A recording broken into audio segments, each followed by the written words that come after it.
Buenas noches, bienvenido a un nuevo programa de Celeberto TV.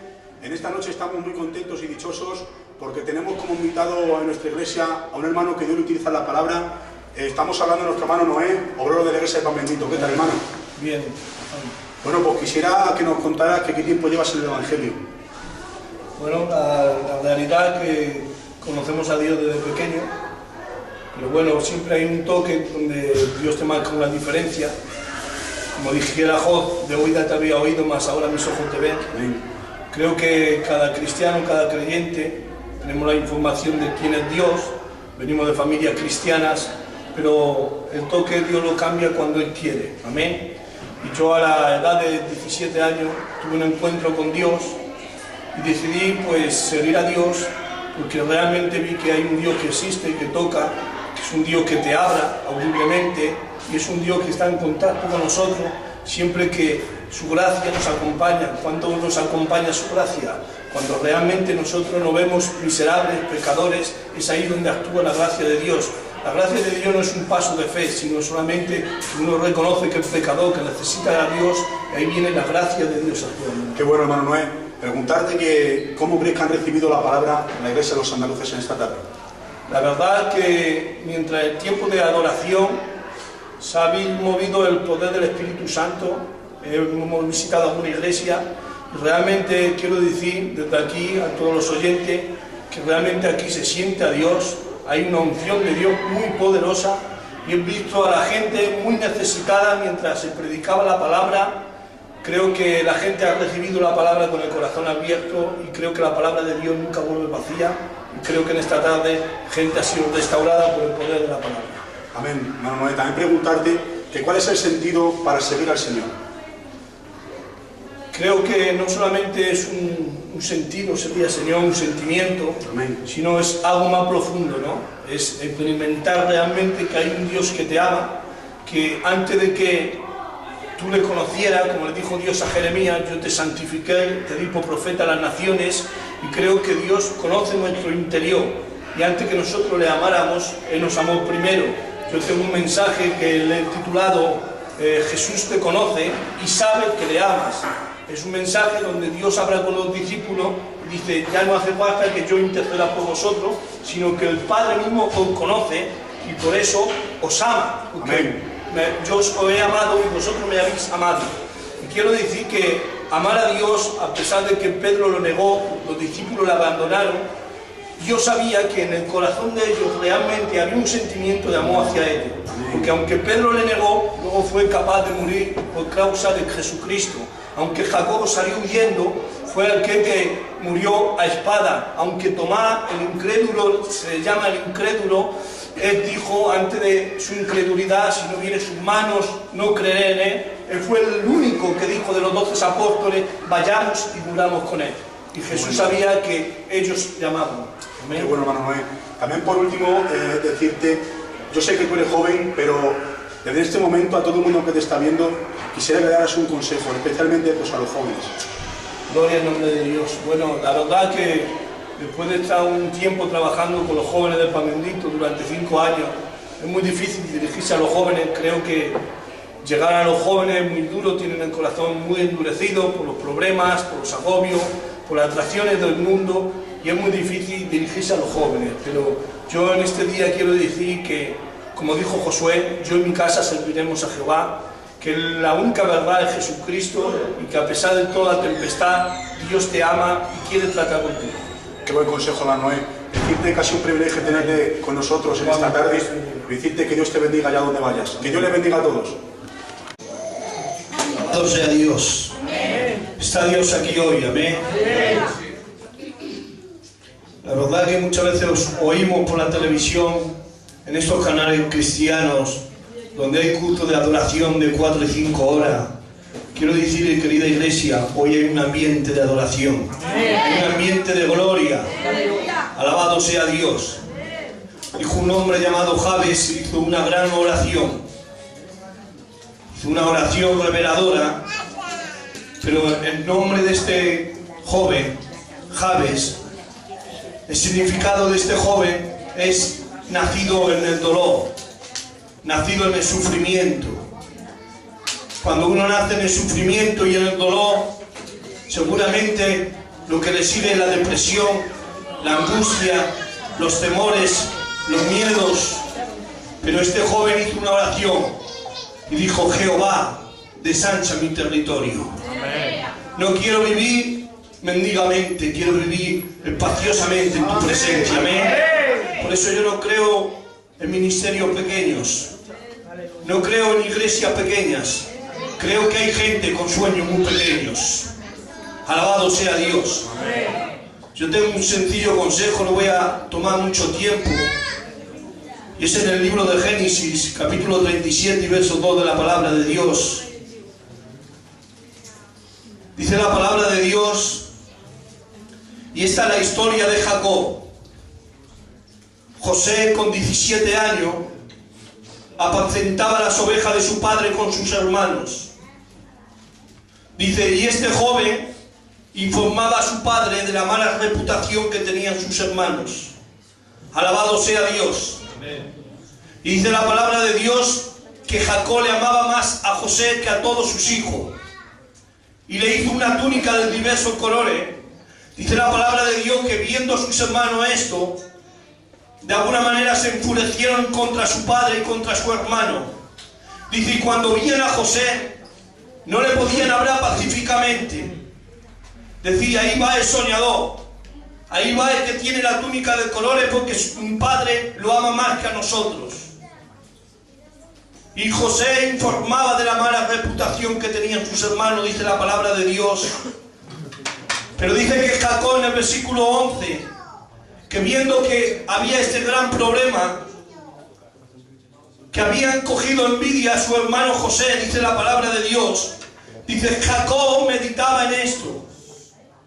Se había enterado Jacob que realmente había un problema en la casa, que realmente los hermanos estaban divididos, que los hermanos no le hablaban pacíficamente, pero dice la Biblia, y Jacob meditaba en esto. Y digo yo, querida iglesia, ¿acaso Jacob era un pensador? Jacob meditaba en esto, pensaba, pero no arreglaba el problema que había en la casa. Y dice la palabra de Dios que José informaba de la mala reputación que tenían sus hermanos. Él iba donde su padre Jacob y le decía, mira, he hallado a Judá, ha cometido este pecado, pero no solamente eso. He visto a Rubén, a Simeón y estaban haciendo esto y lo otro. Informaba solamente. Pero querida iglesia, mientras José informaba, había un siervo de Dios que entró en el templo a adorar a Dios. Se puso de rodillas y dijo, mira el pueblo está pecando. Están haciendo lo que no es lícito para ti, oh Dios. Y dice la palabra de Dios que cuando entró la congregación, Esdras capítulo 10, dice, cuando vieron a Esdras orando de esta manera, dijeron los pueblos, los ancianos, los jóvenes, Esdras, levántate porque este es tu trabajo. Nosotros dejaremos de pecar, nos arrepentiremos ante Dios. Mientras hay quien intercede por los pecadores, hay que solamente informas. Informadores habremos muchos en la obra de Dios y sobramos. Sabemos los defectos y los errores de los demás. Por eso José no había robado el corazón de sus hermanos, porque solamente informaba. Pero la Biblia no nos enseña que José estuviera orando por sus hermanos, que orara por el pecado de Judá o de Simeón. Simplemente dice la Biblia que llevaba una túnica de colores, porque su padre lo amaba más. Alabado sea Dios. Pero aún viendo esto, su padre, el gran dolor que había, le dice a José, ves y mira, ve cómo están tus hermanos. Y dice, y mira las ovejas y el ganado, a ver si están bien. Y digo yo, ¿acaso Jacob se preocupaba más del ganado que de sus propios hijos? En cambio había otro hombre diferente. Isaí dijo a David, mira, ve que tus hermanos están en las batallas. Dice, mira, ve cómo están tus hermanos. Dice, y tráeme prenda de ellos, porque quiero saber si están bien. Mientras Isaí pedía prenda de ellos, Jacob solamente preguntaba por el ganado. Y Dios tenía que tratar con el corazón de Jacob.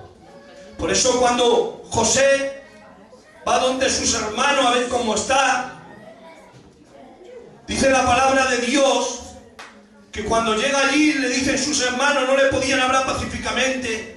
Ahí llega el soñador, ahí llega el que sueña que lo doblaremos delante de él.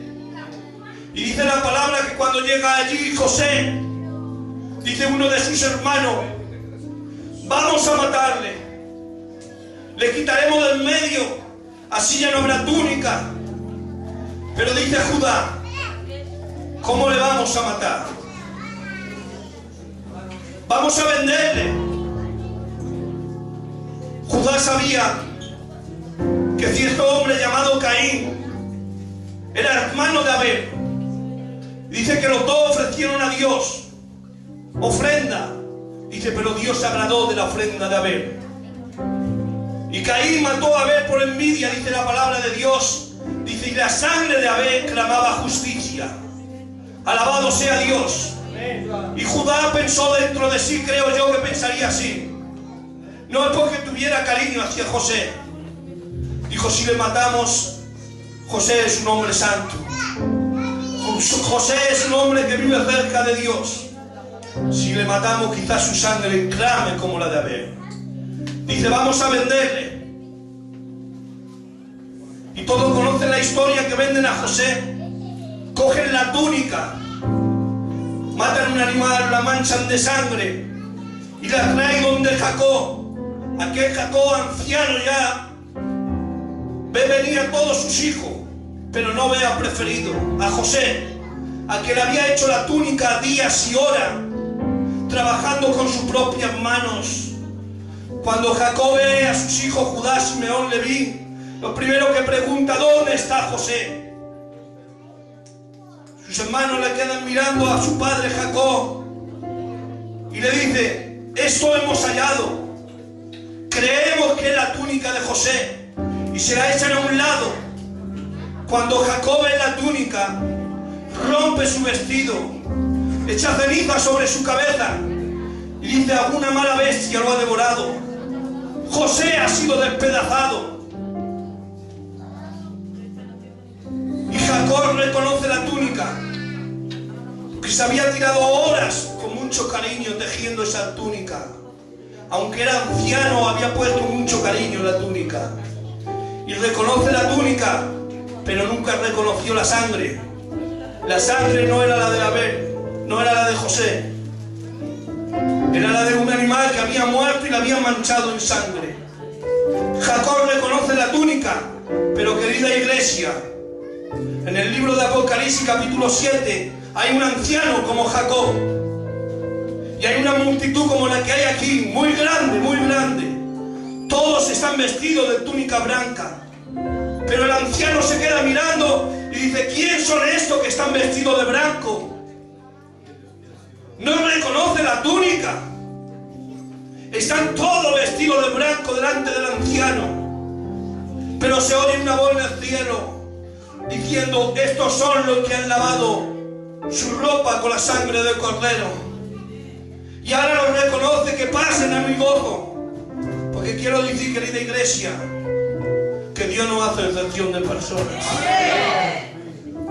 Que somos lavados por su sangre. Todos tenían túnica blanca, pero no la reconocía. Él reconocía la sangre de su hijo. Amén. Y José bendito por sus hermanos.